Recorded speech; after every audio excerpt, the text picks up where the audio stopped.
Good morning, Andrew. On Wednesday, you woke up as a New Zealand Cup winning breeder. How did that feel? Oh, look, very great. We're very humbled and happy about that, and it just makes why we breed so much more important that we've bred a cup winner, and it's great. And obviously, Charlie had done that himself and owned the cup winner with Adore Me way back when, but this is our first time. Hopefully, it's not our last.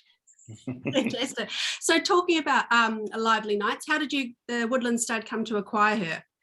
We got her from the owner via John Dickey, and so there were two mares that retired at the same time.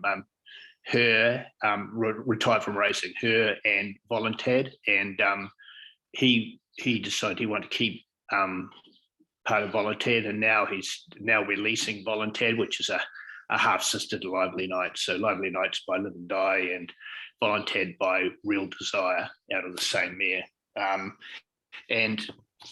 So we the very first foal we bred is Copy That, and then the second foal I think is Tony Street and Jeremy Young bought that. So Jeremy's been pretty good at picking out our weanlings and picking out our yearlings and doing well out of it, and getting groups of people together to buy in with him, and full credit to him. So hopefully he does well out of that. I think she's had 1 win out of 4 starts and is back in work again now. And so he's got a American Ideal colt at foot, which was born in September, and she is back in foal to American Ideal. And Voluntad, her half sister, has got American Ideal filly at foot, and is bred back to American Ideal, but it's not in foal at this stage. Right, you've got all bases covered there. And it's wonderful, you touched on the American Ideal factor. It's wonderful for him. He's you can't say underrated, because he's been a sensational stallion, but unfortunately he's been in the shadow of that little general in Bettor's Delight at the farm, and Bettor's Delight's done such a phenomenal job. So it must be great to see American Ideal getting his time in the limelight down here in the Southern Hemisphere.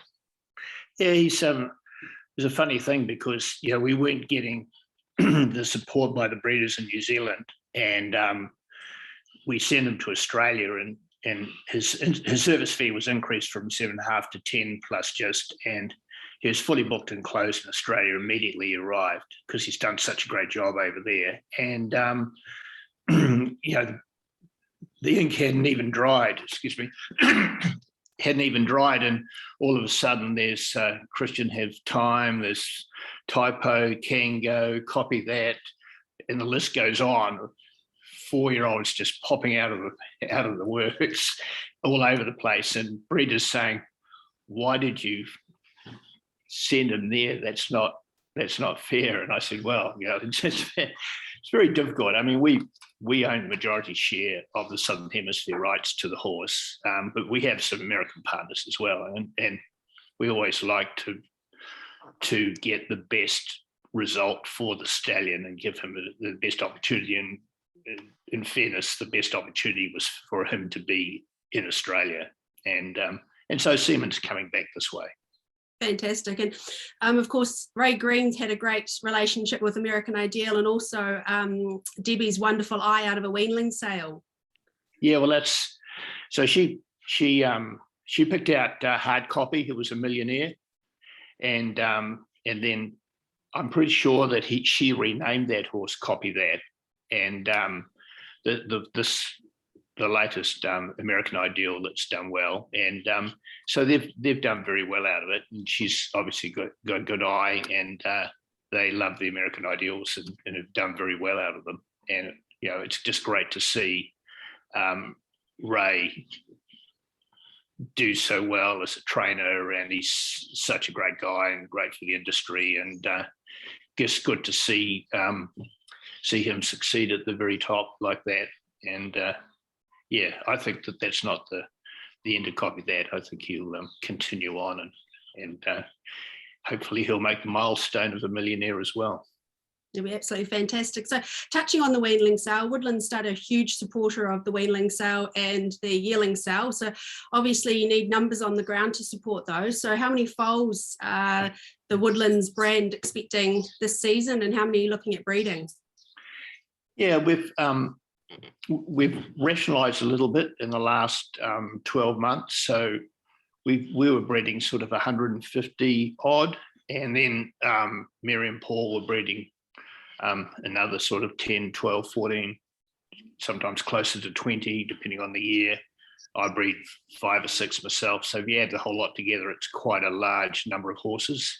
And we've just gone through and looked at, you know, what our returns are for some of the horses and where they've gone. And you're often those horses where we don't think we would make the money off them as yearlings, they would go into our wheeling lot, plus we would look at the individuals. And in the case of Lively Nights and Copy That, the first few foals out of her were in the weanling sale, and we didn't get a lot of money for them, but obviously she's now improved into the yearling sale broodmare band, and we have a whole lot of mares like that. You know, we've obviously got you know, the Dam of Virgil was in that situation. We've got you know, Pacing Delight, and obviously Mary and Paul with Madison's Delight have started.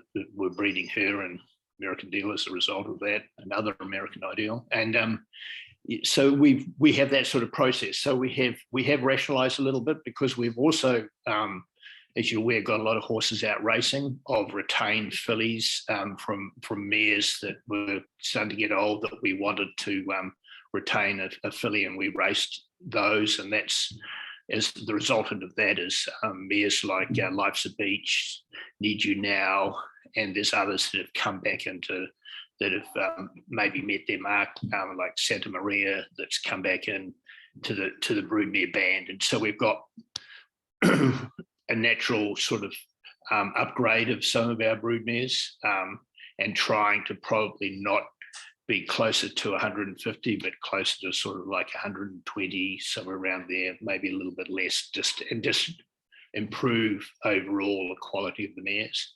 And we will still continue to support the weanling sale as we do, while we have, especially when we have the sires, which are doing so well for us, and in our selection of sires, while that continues to be good. So you never know, but at this stage, we're prepared to breed a lot and sell a lot. Fantastic. And you touched on the size, and the everything's going well in the breeding barn. You've got Lather Up and Down by the Seaside with very full books. I think maybe closed even. American Ideal I see is closed in Australia. So all going well there. Yeah. So Sweet Lou's closed in Australia. He's got 150. American Ideal's got 150, and those horses all have a waiting list. Down by the Seaside, 150, which is their maximum. And Better Lights hasn't got as many, but he's over 100. Lather Up still hasn't hit his full book in Australia, and we're still hoping to get more mares for him here. Down by the Seaside, as he's been swamped because of his being the leading sire of 2-year-olds at the moment, with only 2-year-olds on the ground. So yeah, it's always interesting. The hardest thing at the moment is it's not so much how many we're breeding, it's how many the rest of the country's breeding. And just having to get to that final stage where we're at critical mass, and it's just be nice to hopefully see a bit of central support for breeders, because when we look across the Tasman at the support that the breeders get, it's not reflective here. And it would be nice to see some more done at central level. We're talking about central level. We've just had a change in birth dates. Do you think there'll be a bit of a flow-on effect with people possibly breeding a little bit later, going, potentially bringing a broodmare out of the paddock now and thinking about having a crack because they've got a little bit of time up their sleeve? Yeah, look, I think for age racing 2 and 3-year-olds, it's going to be a lot more significant, and that's great because a lot of the sires that ourselves and Nevliar and Alabama are bringing back in from the States are precocious sires which are leaving 2 and 3-year-olds. So we're all targeting that speed and juvenile precociousness. So that's going to work in our favour, and I think breeders have got such a fantastic selection of the very best sires in the world that, and if you're getting that with extra opportunities at 2 and 3 racing, it's got to be better. It's got to be better for a return on those people who go to the sales and buy a yearling, or those people who breed. And so so that has to be better for the person who's breeding and selling as well, because there's more people wanting to race horses. So that's yet to be seen, how many people are going to come to the sales grounds, because it's new ground at the moment, as you know, but it's looking positive. Fantastic. And touching on the yearling sales, roughly how many will the stud be putting in their 2022 draft?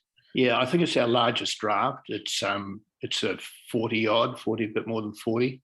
Yeah. So so that's we've got some really, really nice horses, and those are selected our nicest horses out of our 140 or whatever it is foals that were born, and then the others go to winning sale. And we have continued to retain fillies to race as well, because especially when you're looking at a horse like Better Light, who's clearly going to be the next sire of broodmares. He's 24. He's a great fettle. His semen's fantastic. In fact, Lee Morris sent me a message not so long ago saying that it's hard to believe this horse is 24, because it's the best semen I've seen so far this year. So he does everything right. So we have retained quite a lot of Bettis fillies that out of families, and some of those we already have fillies by him and other sires, but sometimes out of some mares you can't have too many of them.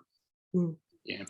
Oh, very goodly. Well, thank you so much for your time, Andrew, and congratulations to you, Paul and Mary. You can now call yourselves New Zealand Cup winning breeders. So adding to the list of accolades that in Group 1 races at Woodlands have bred. So wishing you the best of luck for the rest of the season.